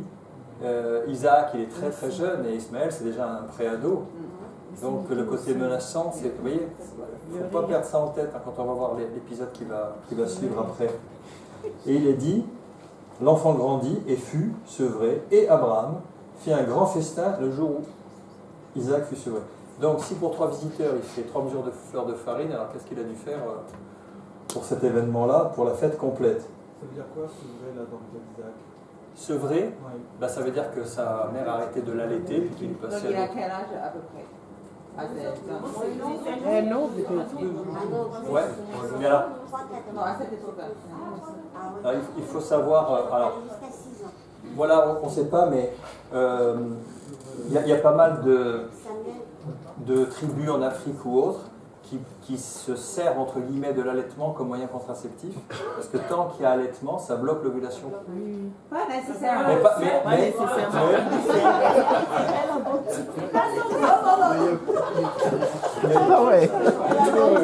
oh, je l'ai. Mais qui aurait dit à Émilie? Y a-t-il quoi que ce soit qui soit étonnant de la part de l'Éternel? Voilà. Mais à l'époque, c'est plus fiable. Bah, à l'époque, de toute façon, il n'y avait pas le choix. Fiable ou pas fiable, il y avait avec ça. Alors, qui aurait dit? On va terminer en lisant ce paragraphe, qui est le petit paragraphe que vous avez, page 39, qui est Galates, 4, 22 à 5, 1. Car il est écrit qu'Abraham eut 2 fils, un de la femme esclave et un de la femme libre. Mais celui de l'esclave naquit selon la chair, par le fameux stratagème humain où elle a mis Agar dans le lit de son mari. Et celui de la femme libre naquit en vertu de la promesse, sur une base totalement miraculeuse. Ces faits ont une valeur allégorique, ce sont des images qui illustrent autre chose. Car ces femmes sont 2 alliances. Là, vous avez la clé. Ces femmes sont 2 alliances. L'une du mont Sinaï, ou Horeb, enfantant pour la servitude, c'est Agar. Car Agar, c'est le mont Sinaï en Arabie. Et elle correspond à qui? Au peuple arabe? Au peuple arabe? À la Jérusalem actuelle, est-il dit. Vous avez compris? À la Jérusalem actuelle qui est dans la servitude avec ses enfants. C'est bien ce que je lis, je n'invente rien. Il est écrit, la Agar, elle correspond à la Jérusalem actuelle, c'est-à-dire le peuple juif qui est dans la servitude avec ses enfants. C'est très étonnant. On aurait dit, mais attendez, Agar, Ismaël, c'est les peuples arabes. Et puis, Isaac, c'est le peuple juif. Oui. Mais là, il parle d'allégorie. Il dit l'enseignement spirituel, c'est 2 alliances. Agar, l'esclave, elle représente Jérusalem, c'est-à-dire tous ceux qui continuent à espérer être justifiés par l'application de la loi. Et ils sont donc esclaves de la loi. Ils ne sont pas dans la grâce. En fait, ça m'a percuté quand j'ai préparé ce truc-là il y a 1 an. Je dis, mais bon sang, j'ai lu ça, mais Ça ne m'a jamais percuté à ce point-là, mais évidemment. Mais la Jérusalem d'en haut, celle dont il est dit qu'Abraham regardait en haut, vers la Jérusalem dont Dieu est l'architecte et le constructeur, pas celle d'en bas. Il est dit, elle est libre, c'est notre mère, car il est écrit, réjouis-toi stérile, toi qui n'enfantes point, éclate et pousse des cris, toi qui n'as pas éprouvé les douleurs de l'enfantement, car les enfants de la délaissée seront plus nombreux que les enfants de celle qui était mariée. Ça, c'est la fin de la citation. Pour vous, frères, il parle donc à des gens nés de nouveau, qui ont rencontré le Christ, qui l'ont accepté comme Sauveur et comme Seigneur. Pour vous, frères, comme Isaac, vous êtes enfants de la promesse. Et de même qu'alors celui qui était né selon la chair, Ismaël, persécutait celui qui était né selon l'esprit, Isaac, ainsi en est-il encore maintenant. Mais que dit l'Écriture ? Chasse l'esclave et son fils, car le fils de l'esclave n'héritera pas avec le fils de la femme libre. C'est pourquoi, frères, nous ne sommes pas enfants de l'esclave, mais de la femme libre. C'est pour la liberté que Christ vous a affranchi, c'est le terme que l'on donnait quand on rachetait un esclave pour lui donner sa liberté. Demeurez donc fermes et ne vous laissez pas mettre à nouveau sous le joug de la servitude. Alors, je vous pose une question très simple. Les questions sont toujours très simples. Voilà, regardez. Attention, nous jouons pour 150 €. Laquelle de ces déclarations est vraie ? Sarah représente Israël et Agar les peuples arabes. 2. Sarah représente ceux qui ont la Torah et Agar ceux qui ne l'ont pas. 3. Sarah représente tous ceux qui sont sous la grâce et Agar tous ceux qui sont sous l'esclavage de la loi. 4. Sarah représente l'alliance. Attends, la fin avant de répondre. Sarah représente l'alliance d'Israël par la foi et Agar l'ancienne alliance par la loi. Alors attendez, on va la faire un peu suspense. Hein. Qui dit 1 ? Pas de succès. Qui pense 2 ? Qui pense 3 ? Qui pense 4 ? Si vous saviez, j'ai rigolé tout seul dans le TGF quand j'ai fait ces questions. J'ai dit, oh, elle est bien. L'ambiguïté des deux derniers, on s'appelait, ils vont tous s'avoler sur la planche et tout. En fait, non, c'est bien. C'est bien parce que, quel est le piège ? Le 4, Sarah représente l'alliance d'Israël par la foi et Agar l'ancienne alliance par la loi. Non, parce que Sarah représente l'alliance pas d'Israël, de tout le monde. De tout le monde. Quand il dit frère, c'est pas que Israël. Donc c'était vache. Hein. Il y en aura plein des comme ça. J'aime bien. Et en fait, c'est tous ceux qui sont sous la grâce. Tous ceux, pas seulement Israël. On l'a vu tout à l'heure. Vous pouvez être né juif, être circoncis, avoir la loi, mais vous comporter comme le dernier des païens. Votre circoncision sera tenue pour incirconcision. Et le païen qui ne connaît pas les alliances, tout ça, mais qui aime Dieu de tout son cœur, lui sera considéré comme circoncis alors qu'il ne l'est pas. Dans l'Épître aux Romains, qu'est-il écrit au chapitre 2 ?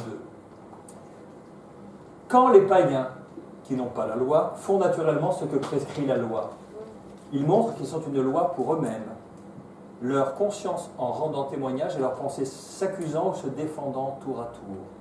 C'est ce qui paraîtra le jour où, selon mon évangile, Dieu jugera par Jésus-Christ les actions secrètes des hommes et rendra chacun selon ses œuvres. Donc celui qui vient et qui dit « Attendez, je suis de la tribu de Benjamin, fils de rabbin, petit-fils de rabbin, arrière-petit-fils de rabbin », Dieu lui dira « Tu as fait ça, tu ne me connais pas. Tu fais les préceptes d'hommes et ton cœur est éloigné de moi. » Et le pauvre païen qui n'a jamais entendu Dieu, mais qui... Vous savez, dans les traductions de Chouraki, j'aime bien, les croyants ont traduit les frémissants.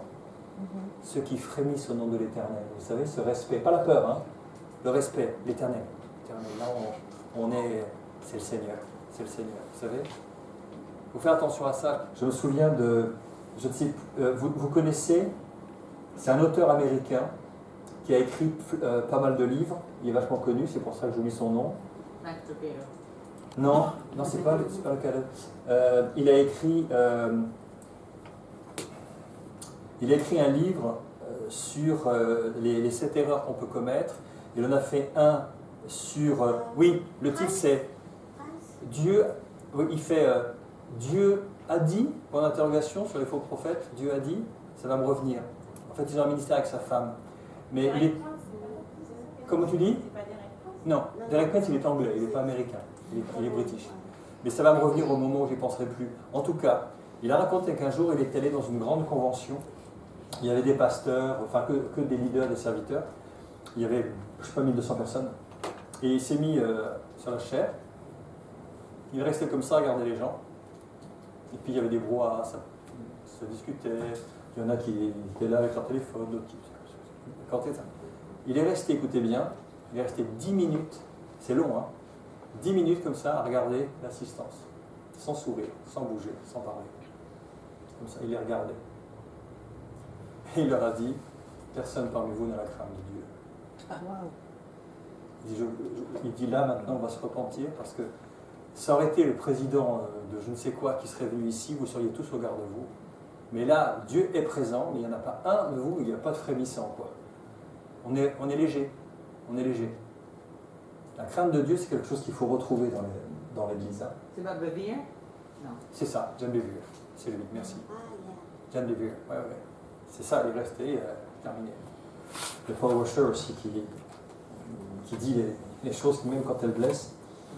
Moi, personnellement, j'ai toujours pensé que les paroles qui paraissent rudes, c'est celles dont on se souviendra plus tard et qui pourront nous sauver dans certaines situations. Je me souviens d'avoir un jour prêché, c'était à l'église de Houille, et c'était assez rude parce que j'avais parlé du péché, des conséquences, en disant il n'y a rien de mignon dans le péché, c'est pas, hein, ça détruit tout, faut pas, voilà. Et puis un frère qui était venu me voir en disant, dis donc, t'as prédit qu'elle était dure. Je dis non, le péché est dur. C'est pas ma prédique. J'avais dit aux gens, mais écoutez, si c'est pas par un chrétien que vous l'entendez, qui va vous le dire?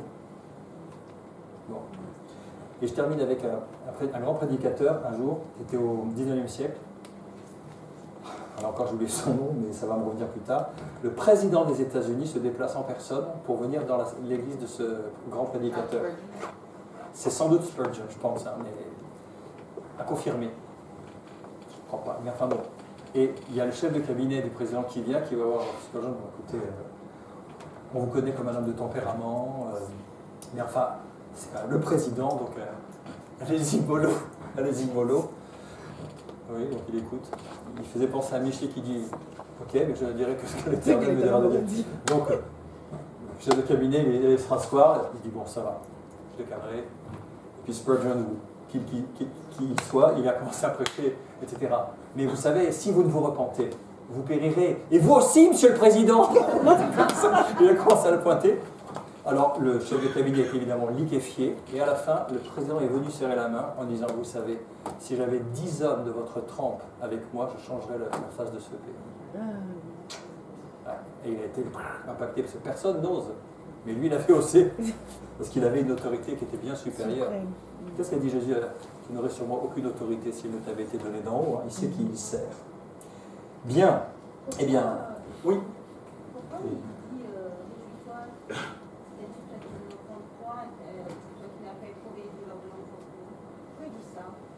Il cite un psaume, il cite un Isaïe. C'est dans Isaïe. Ben, réjouis-toi stérile, Sarah était stérile. Oui, mais c'est par rapport au départ de l'enfantement, tout ça. Ben, toi qui n'as pas... Ça fait toujours débat ce truc-là. Toi qui... Non, mais quand il dit toi qui n'as pas éprouvé les douleurs de l'enfantement, c'est pas qu'elle va se réjouir d'avoir souffert, c'est pas dans ce sens-là. C'est simplement toi qui n'as pas donné la vie, quoi. C'est une autre façon de le dire. Hein? Elle ne se réjouit pas d'avoir, je pense pas qu'on se réjouisse de déguster à l'accouchement. Enfin, moi, personnellement, hein, je saurais jamais. Hein. Voilà, c'est simplement ça. Voilà, qui était marié.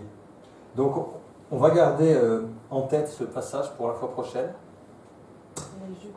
Et notamment, ceci, le encore en est-il maintenant. verset 29. De même qu'alors celui qui était né selon la chair persécutait celui qui était né selon l'esprit, ainsi en est-il encore maintenant. Qui sont les personnes les plus difficiles à convaincre de l'évangile et qui sont les plus opposés aux chrétiens qui vivent par la grâce? Les gens religieux. Les gens religieux. C'est style d'Abraham. Et qui en plus, oui, s'estiment. Quoi que tu sais, cette affaire-là, je pense qu'on en parlait à la plupart des gens. Abraham, ils connaissent un peu le nom, mais ce qui se passe derrière, il y a très peu de gens qui ont vraiment creusé. Mais essayer d'annoncer l'évangile à des gens religieux qui vous disent « Ah non, j'ai ma religion, j'ai ceci, j'ai cela ». Et souvent, on pense « Oh là là, les gens du dehors, ça va être difficile ». Et vous vous apercevez à quel point c'est relativement facile. Avec Sophie, souvent, quand on dit aux gens, qui sont en détresse, est-ce que vous voulez que je prie? Toutes les fois où tu as demandé, tous les gens disent oui, et sont très émus qu'on prie pour eux. Il y en a même qui ont les larmes, ce n'est pas les obstacles, mais les religieux, c'est Caïn qui a tué Abel, etc. Et il y a même Élie Barnavi, qui a été l'ambassadeur d'Israël pendant 3-4 ans en France. Il a écrit un livre qui s'appelle « Les religions meurtrières », parce que son argument, c'était une religion poussée à sa logique extrême, aboutit toujours au meurtre. Il n'est pas chrétien, hein, mais il l'a observé. Je vais dire que je partage ce point de vue-là. Quand tu dis avec Sophie, bon, voilà, on a rencontré des gens de l'extérieur, on leur propose. Je pense que ça nous est tous quelquefois arrivé ce genre d'expérience. Et pourtant, quand j'ai réfléchi un peu, j'ai l'impression que les moments les plus simples pour parler de foi, c'est avec des croyants. Même si on n'a pas la même religion, il y a quelque chose qui nous rapproche. Moi, instinctivement, je t'aurais répondu que les personnes avec qui c'est le plus dur d'annoncer l'évangile, c'est les non-croyants, c'est ceux qui n'ont pas de religion. Là, je fais exprès de mettre les deux à côté, je sais qu'il y a une différence. Oui, religion-relation, oui. Tout à fait. Mais quand on prend un athée, quelqu'un qui, lui, ne se reconnaît de rien du tout, c'est beaucoup plus difficile d'annoncer l'évangile que quelqu'un qui dit « Bon, écoute, moi je suis musulman, moi je suis juif, toutes tes histoires, je ne crois pas du tout, mais je crois en Dieu. » Alors, attention. Attention. C'est facile de parler de Dieu avec des gens qui sont déjà croyants. Un musulman, il ne dira jamais non si tu parles de Dieu, si tu lui dis est-ce que vous voulez que je prie. Mais prononce le nom de Jésus. Voilà. Tu prononces le nom de Jésus et tu vas voir le changement. Maintenant, ceux qui n'ont pas de religion ne sont pas forcément athées. Il faut faire la distinction. Voilà. Des personnes qui... Alors c'est terrible, mais ça existe, des personnes qui ne se posent aucune question. J'en connais, hein. Je me dis comment ils font. Ils ne se posent aucune question. Ils vivent comme des légumes, ils meurent, et ils ne se posent jamais aucune question. D'ailleurs, quand on commence à aborder « Oh là là, c'est bien compliqué tout ça hein. », et puis ils ne veulent pas réfléchir, et voilà. On a ça existe aussi. Écoute, c'est les mais ils ne veulent pas s'embarrasser de la question. Alors oui, mais il y a des gens qui ont peur et qui bouchent les oreilles en disant « Nous t'entendrons là-dessus une autre fois ». Mais je t'assure, j'ai rencontré une personne, mais elle se pose mais aucune question. Elle vit, elle traverse la vie. Du jour au jour. Tu te dis, mais mince, alors comment faire? Ça, Thibaut, non, on se pose tous des questions. Même cette personne-là, elle doit s'en poser au moins une. Non, je te la présente. Alors, je pense qu'elle est limitée aussi. Je pense qu'elle est limitée. Voilà. Mais comme on dit à propos de l'athéisme, au fond du gouffre, plus personne n'est athée. Ça, c'est vrai. Bon. Ceux qui se posent aucune question sur Dieu, c'est ceux qu'on appelle les agnostiques, c'est ça? Non, les agnostiques, ils disent « je ne sais pas ». Au contraire, ils réfléchissent beaucoup. Mon frère en est un exemple. Ils se disent « ac gnosis, je ne sais pas ». Mais là, en général, Marie-Laure avait donné la réponse, ne pas choisir, c'est déjà choisir. Celui qui n'est pas avec moi et contre moi, et ce qui n'assemble pas avec moi disperse. Donc la zone de neutralité, ça n'existe pas, que dans la philosophie humaine. Hein, mais non. Et puis, il y a ceux qui se mentent à eux-mêmes. Ils disent que, mais au fond d'eux-mêmes, ils savent. Puis les raisonnements, les trucs tout simples, à dire je vous donne une ficelle comme ça pour quelqu'un. Donc il n'y a rien, non, il n'y a rien, c'est le néant. Alors donc, toi, tu vas mourir. Et puis après, il n'y a plus rien, c'est le néant éternel. Ah oui, complètement. Donc si le néant est éternel, il est éternel après toi. Oui, mais donc il était éternel avant toi aussi, puisqu'il était... Oui, et tu viens d'où alors? Ça va, il y a un petit silence là. Et du néant ne naît pas quelque chose. Bon, on a un petit peu débordé. Chapitre 6 pour la prochaine fois. Épisode un peu sombre, Sodome et Gomorrhe. Qu'est-ce qui se passait vraiment là-bas? Pourquoi le jugement est-il arrivé avec autant de sévérité? Qu'est-il arrivé à Lot? Quelles sont les conséquences? Comment Abraham a-t-il intercédé? Vous allez voir, c'est passionnant. Et Seigneur, on va te remercier ce soir pour la puissance de ta parole, pour son côté tellement vrai, on se reconnaît dedans. On voit que ce n'est pas une parole romanesque. Il n'y a rien d'ajouté. Il n'y a pas d'agent de texture, il n'y a pas d'arôme artificiel, il n'y a rien, ça a du goût, c'est la vérité que nous lisons et on sent à quel point ça nous transforme. On sent le caractère d'Abraham, il est constant, quand on nous parle de lui, on sent que c'est le même homme. Sarah, c'est pareil, on sent qu'elle a le même caractère, elle a une identité. Et toi, quand tu viens et quand tu parles, c'est Dieu qui parle, avec autorité. On voit bien, Seigneur, tout ça est constant, c'est pas trafiqué. C'est vraiment une parole inspirée. Et Seigneur, en nous en emparant, on veut aussi être transformé par elle. On ne veut pas stocker de l'information, mais ce Dieu qui a réalisé ce miracle dans la vie d'Abraham, c'est le Seigneur qui est le Seigneur de nos vies, celui à qui nous nous adressons maintenant par Jésus-Christ. Donne-nous d'intégrer profondément ces réalités, Seigneur, de ne pas garder ces récits à l'extérieur de nous, intellectuellement, mais de les mastiquer, de les digérer, de faire qu'ils nous constituent, Seigneur, vraiment, qu'ils bâtissent notre foi, notre identité, qu'ils renouvellent notre intelligence et qu'ils nous purifient. Tu as dit, Seigneur, déjà vous êtes purs à cause de la parole que je vous ai annoncée. Et Seigneur, c'est un miroir dans lequel on veut aussi accepter de se regarder. Oui, parfois on ment, oui, parfois on rit, par incrédulité. On est comme eux, on n'est pas différents. Alors Seigneur, merci de ta grâce envers nous, merci du pardon que tu accordes sans jamais te lasser. Merci pour le plan du salut, merci, parce que le Seigneur Jésus-Christ est bien plus dans tous les domaines que tout ce qu'on avait cru jusqu'à présent. Il est partout présent et c'est lui qui est le centre de cette parole. Merci Seigneur Jésus d'être venu nous chercher pour nous sauver. C'est par toi que nous vivons aujourd'hui. C'est pour ça qu'on est ici ce soir et qu'on est autour de toi ce soir. C'est en ton nom que nous sommes venus. Et Seigneur, on aura l'éternité pour éclater de louanges, d'actions de grâce envers toi. Merci de nous raccompagner, Seigneur, ce soir, de nous donner une nuit bien réparatrice et que l'on fasse comme Marie, à propos de tous les événements qui concernaient son fils, le Seigneur Jésus, elle disait, Marie repassait ces choses dans son cœur. Donne-nous de repasser tout ce qu'on a vu depuis le début, Seigneur, et de nous parler par ton esprit pour que cette parole, Logos, devienne Réma en action dans notre vie. On te le demande au nom du Seigneur Jésus. Amen. Amen. Alors à mercredi, mais à dimanche d'abord.